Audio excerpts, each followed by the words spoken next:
Hey guys, welcome back to my YouTube channel. So for today's video, I'm going to be talking about my life post-op. I am a little over a year post my myomectomy, my emergency myomectomy that I had last year, and I got a lot of questions about like how I'm feeling now, and I figured I'd just do a quick update. It is Fibroid Awareness Month, and I figured this would be the perfect time for me to post my post-op update. So if you are interested in hearing more about, how life has been since, my symptoms, etc., keep on watching. You will keep me moving if I'm patient. I just wanna give out to the reason. You love me so I could be complacent. Not afraid of the battles I've been facing. So prior to me having the surgery, or rather the fibroid removed from me, my symptoms included really heavy bleeding, really painful menstrual cycles, pain in my back, constipation, frequently going to pee, frequent urination, back pain, pressure, pelvic pressure, clots, lots and lots of clots, losing lots and lots of blood, and of course the anemia that came with that. After surgery, the bleeding immediately stopped. Well, not immediately, I was like spotting here and there, but the doctor actually prescribed me like some pills because she was like, it's very common for the first cycle right after your surgery to be super heavy. So, just be aware of that. But I didn't have that issue at all because again, my situation was a God thing. Okay, so I didn't bleed super heavy during my first cycle post-op. Was actually very light. When I told her that, she was actually super shocked. She was happy to hear that, but she was really shocked. But again, it was a God thing, so I don't know what to tell you. Every cycle since then, it's been a very like light bleed type of cycle. I no longer wear super heavy, like thick, big overnight pads and diapers anymore, which is amazing. So of course, no more clots, no more heavy bleeding, and the pain. My cycles have no pain. I don't have cramps during, before, or even after anymore. Thank God. Every now and then I'll feel like my cycle's coming, but it's not a pain. Like I don't need to take any painkillers. Now I don't know if it's because my pain tolerance is now like through the roof. No, I don't know, but I'm fine. Like I don't need to. I'm not dying during my cycle. Like I'm like, oh my God, my cycle's coming. I don't do that anymore. It's quite literally amazing. So no more pain, no more back pain, no more cramps, none of that. Like no kind of pain, nothing. I don't feel anything, and I barely bleed. It's amazing. As far as like the constipation relief, yes, definitely felt relief there. The frequent urination has definitely calmed down. I still pee quite frequently, but it's not like how it was. You get me?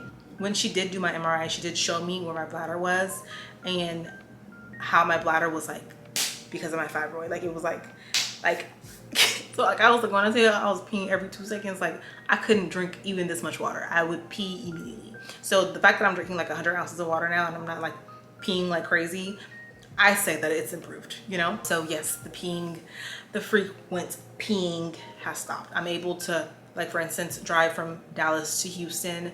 It's like a 3.5 hour drive and not have to stop. That's amazing. I could have never done that. I mean, I could have never even done that to begin with because what? But yeah, amazing. The anemia, my blood count, y'all, is back up. I'm back to normal. Period. Post-op, my blood count went from, so before my surgery, I was at like a 7 because I had to get a transfusion during surgery. And then post-op, like she checked my blood, I believe it was 3 months later, and I was at a 9. I'm talking about hemoglobin level, by the way. I was at a 9. So she was like, continue taking your supplements because I want to get you in double digits at least, because I believe the least that a woman should be is at a 12 for your hemoglobin levels. And so I was at a 9. So of course I just kept taking my supplements, and the supplement that I took was the Floridix liquid iron supplement. I was taking that and I went from a 9 to a 13, period. And that took, how long did that take? That was in July when I was at a 9, and I was at a 13 in October.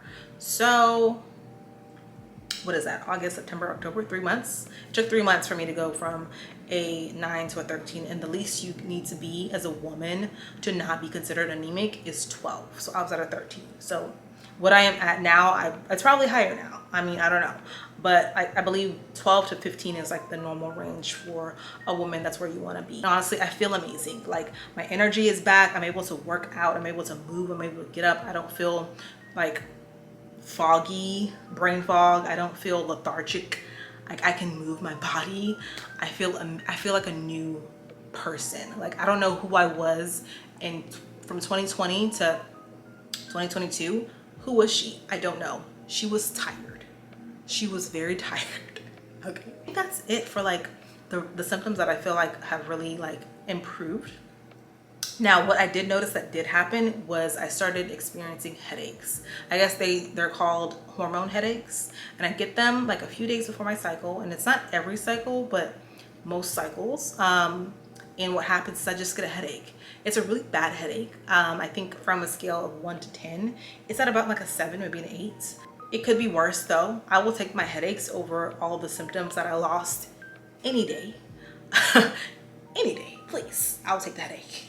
Okay, it's not that bad. I just take some painkillers to manage. I recently actually started adding magnesium into my diet, like magnesium supplements. So I do believe that has been helping because the headaches haven't been as bad. So yeah, I have headaches now, but that's the only pain or period symptom that I have. I don't experience anything else.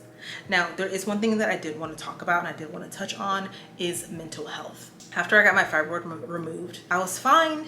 At least I thought I was. But come like September, October really of last year, I noticed that my mental was on a decline. I felt like I was in a deep hole and I couldn't pull myself out of it. I was just really like down and like sad, and like I couldn't see the other side of the tunnel. And I don't want to speak depression over myself, and I don't want to speak it over anybody else, but I was experiencing those kind of symptoms. And it, because my body went through something pretty traumatic, right? Like my body literally thought I had a child. Like let's put all like, my body thought I had a child. So like it was just a lot of like hormone imbalances, chemical, and like it was just a lot going on. And the fact that somebody can go through that much pain, that much discomfort, that's a lot on you mentally. And for a long time, I would like pretend like I was okay. Even before my surgery, I was always pretending like I'm fine, I got this. I'm trying to be strong all the time. And I guess what I'm trying to say is if you do have a fibroid, if you have fibroids, if you have endometriosis, PCOS, whatever, like hormonal problems, and you don't feel okay, that is okay. Like that is okay. And if you have friends who have fibroids, endometriosis, PCOS, or any kind of hormonal imbalance, please check on them. Please check on them, their mental. Stop assuming that, you know, when they start to withdraw from you or withdraw from friend groups or not want to hang out or not want to do certain things, they're not doing it to be malicious. They're not doing it because they don't want to. They're doing it because they physically and mentally cannot. And I know this is something that's not really talked about, but it needs to be talked about. Like mental health and hormonal issues really do go hand in hand. And it's not cool to make people feel as if something is like wrong, like it's wrong for them to feel the way that they feel. I'm speaking from firsthand because I did have someone who literally got upset because I physically and mentally could not go to her function. I physically couldn't do it, and mentally I didn't have the capacity. And the thing is, this person knew what was going on. She had seen the blood actually. She had seen me bleed out through my pants. Like, that's a lot for somebody. Like, it's a lot, right? Yeah, it still wasn't good enough for her. So I'm just saying, I'm not saying that anybody that you know with hormonal problems are going through the same thing mentally, but a lot of them are. And just check on them. Like, that's all I'm saying. Like, be kind because it's a lot. It's a lot for you mentally. Even after the fact, I went through it. Like, I really did. And it took a lot of work, a lot of therapy for me to work through that state and to bring myself out of it. Of course, prayer, of course, but it's a real thing and it needs to be talked about. That's all I'm saying. That's all I'm saying. So check on your friends, check on them. Check on your friends with hormonal problems. Check on them, make sure that they're okay. Make sure that they're okay. Not only physically, but like mentally. Make sure that they are okay. Because going through that much pain is not normal. It does not feel good. It's draining. Not only physically, but mentally, it is draining. So please check on your friends, okay? That is it for my fibroid updates. Again, I am still fibroid free, still going strong. I pray that I remain fibroid free in Jesus' name. If you have any questions for me, please leave them down below. I will try to answer them. Make sure you like this video so it can get pushed out. Make sure you subscribe to my channel. Of course, join the family. Follow me on TikTok, follow me on Instagram as well. And yeah, stay tuned for more videos. And I love you for watching. Bye.